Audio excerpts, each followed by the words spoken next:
Hai mamin gue semua. Gimana kabarnya? Hidup masih gitu-gitu aja? Tenang, ada gue yang menghibur kalian. Kali ini gue mau ngebahas film Jepang Psikopat. Nah, uniknya di sini, dia itu punya kepribadian ganda. Jadi dia punya 4 kepribadian yang berbeda-beda. Pokoknya seru deh jalan ceritanya. Sebelum nonton, alangkah baiknya siapkan kopi, buang mantan pada tempatnya, ajak istri teman kalian, dan kita mulai filmnya.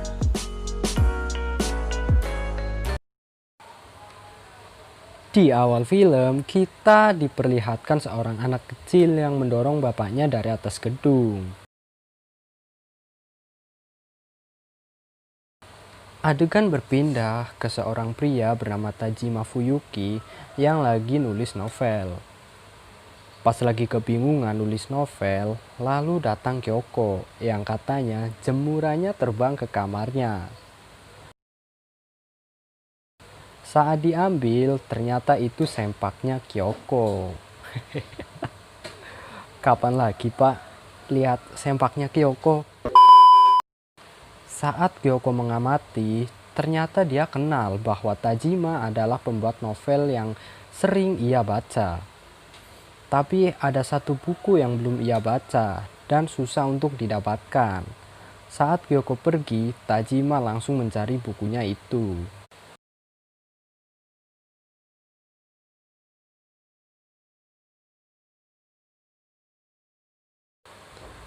Saat Kyoko bekerja, ia diberi sebotol Amer oleh bosnya sebagai hadiah hari Valentine. Kemudian Kyoko pun pulang. Sesampainya di rumah, ada seseorang yang merupakan kepribadian Kyoko. Dia bernama Naomi.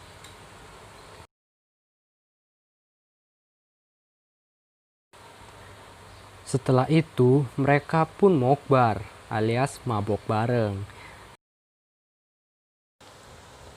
Lalu ketika mereka mengobrol, ada suara bel. Saat Kyoko hendak membuka pintu, dia terlihat berganti-ganti wujud. Kyoko Naomi, Kyoko Naomi. Dan ternyata Tajima mengirim novel yang Kyoko minta di siang hari. Saat membuka pintu, ternyata yang muncul bukan Kyoko, tapi Naomi. Setelah menemui Tajima, Naomi langsung membuangnya dan mengajak Kyoko adu cocot. Dan ya, mereka pun melakukan les biola.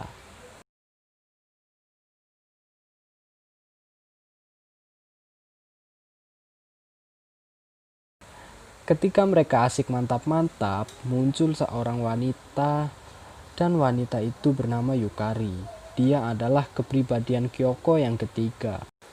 Paginya, Tajima yang ingin membuang sampah melihat novelnya sudah ada di plastik sampah. Tajima pun marah dan menemui Kyoko. Kyoko yang tidak tahu apa-apa hanya bisa meminta maaf pada Tajima yang marah.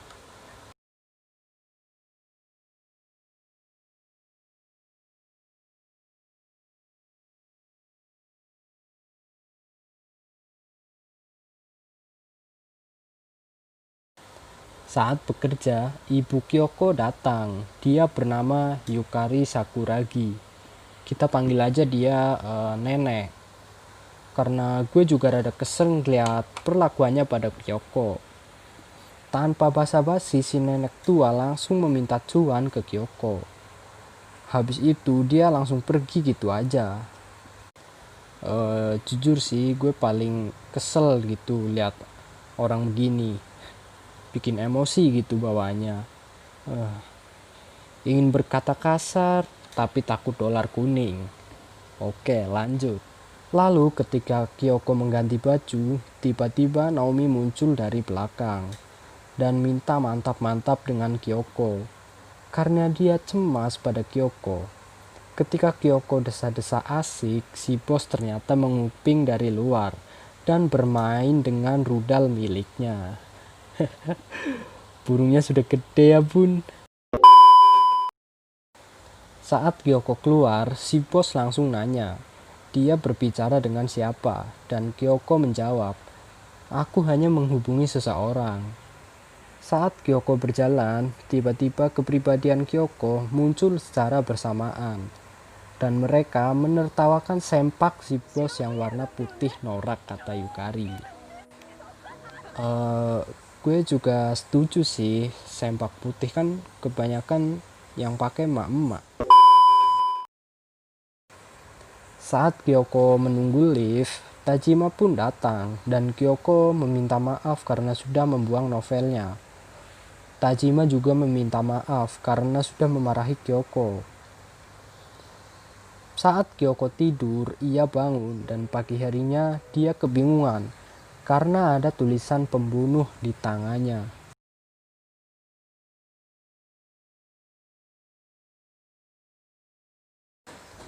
Kyoko pun membahas tulisan itu dengan keempat kepribadiannya, dan Naomi menuduh Yukari yang melakukannya. Lalu scene berlanjut, Kyoko menemui ibunya dan memberikan uangnya. Dan katanya uangnya kurang. Lalu ia menendang Kyoko. Ya deh, kalau gue punya mak kelakuannya gini udah gue gadein anjay. Lalu datang pacarnya si nenek yang bernama Rio. Dan si nenek memberikan uang itu ke Rio. Lalu Rio langsung cocot si nenek. Kalau gue mah ogah, mau dibayar berapa juga buat nyipok si nenek ini. Sorry, bibir gue gak welcome. Ketika mereka sedang asik, si nenek mendapat telepon. Pas si nenek balik, terlihat Yukari sedang menggoda Rio dengan foto miliknya. Si nenek cuma bisa ngeliatin mereka yang lagi jual beli online. Lalu si nenek bertanya, "Apa kamu Kyoko?" Yukari menjawab, "Apa kamu sudah pikun?" Dan Yukari langsung pergi.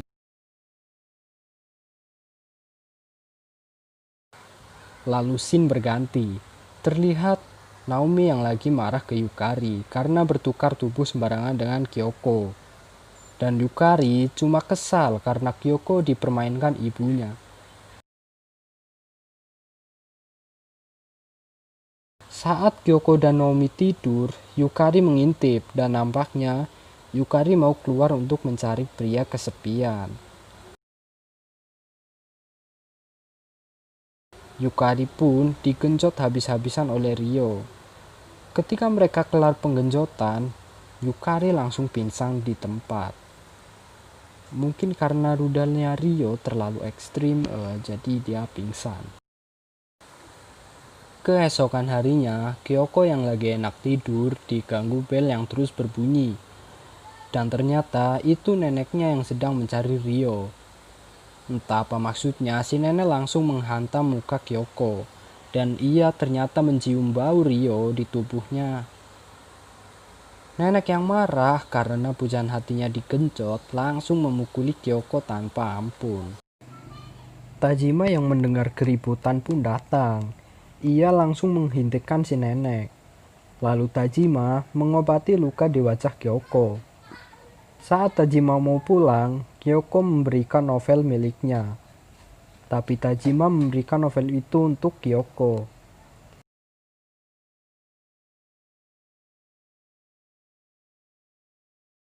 Tajima juga mau menyosor Kyoko, tapi Kyoko menolak dan langsung masuk ke kamarnya.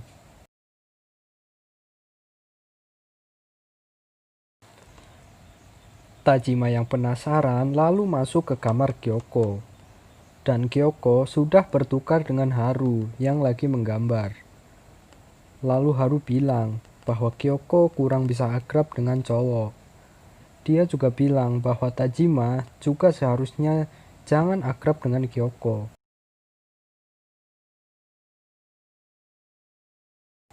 Lalu scene berpindah pada berita bahwa polisi menemukan mayat dekat rumahnya, dan itu adalah Rio. Saat mereka mengobrol tentang kematian Rio, Naomi yakin bahwa Yukari walaupun orangnya jahil dan bodoh, tapi dia tidak akan membunuh orang. Kyoko pun bilang bahwa ia kadang merasakan ada sesuatu yang aneh seperti monster di dalam dirinya. Tapi Naomi meyakinkan Kyoko bahwa tidak ada hal semacam itu.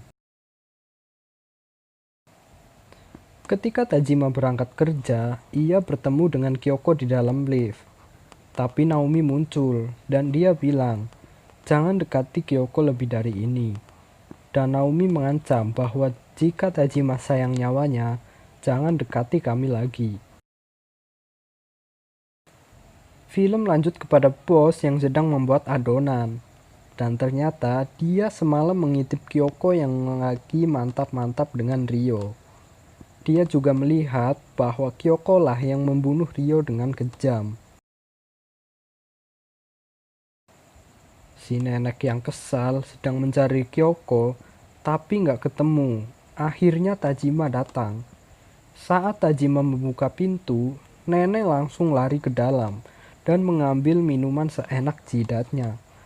Nenek itu juga bilang bahwa sebaiknya kamu jangan dekat dengan Kyoko, karena setiap pria yang dekat dengannya, mereka semua mati. Dia juga bilang bahwa Kyoko juga dulu membunuh ayahnya. Nah, di sini terjawab bahwa scene awal yang kita lihat itu adalah Kyoko yang membunuh ayahnya. Dan Tajima juga tahu bahwa Kyoko memiliki kepribadian ganda. Saat si nenek sampai rumah, tiba-tiba ada bayangan seseorang di belakangnya.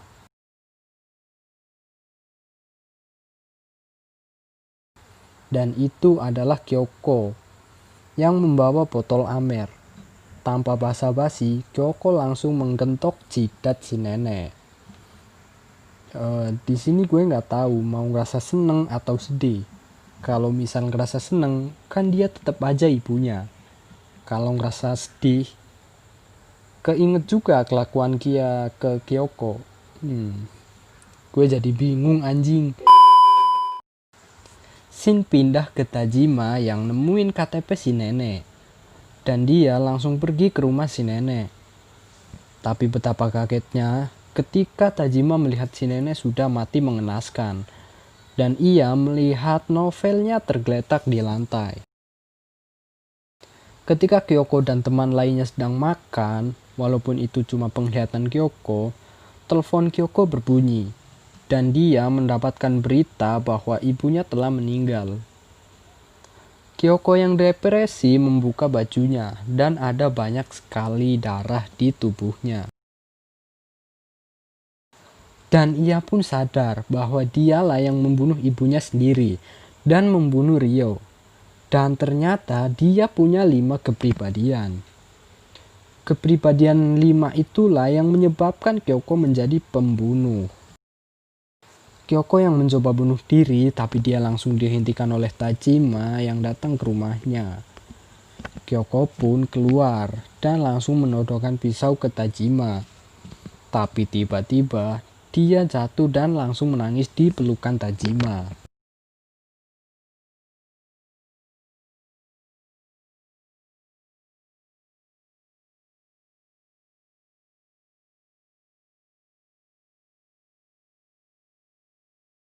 Lalu mereka berdua melakukan penggenjotan. Dan bukan hanya Kyoko, Yukari dan Naomi juga langsung nimbrung bareng. Sehabis puas penggenjotan, Tajima langsung dibunuh oleh Kyoko dan kawan-kawannya. Di scene akhir terlihat Kyoko yang sedang membaca novel milik Tajima. Dan filmnya pun tamat.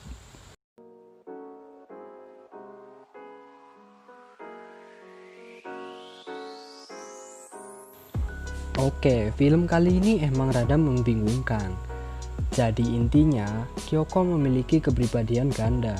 Dan ada satu kepribadian yang Kyoko nggak tahu. Dan dia sifatnya ya pembunuh, yang bikin Kyoko jadi psikopat. Dan kenapa Kyoko membunuh ayahnya? Karena ayahnya itu mencintai Kyoko secara seksual, yang akhirnya bikin dia jadi punya kepribadian ganda. Singkatnya sih gitu. Kalau kalian mau tahu lebih tentang filmnya, kalian bisa searching aja di Google atau streaming online. Oke, segitu dulu video dari gue. Semoga kalian suka buat film yang satu ini ya. And jangan lupa subscribe, like, dan komen ya. Dan ya, see you the next video. Bye bye, my man.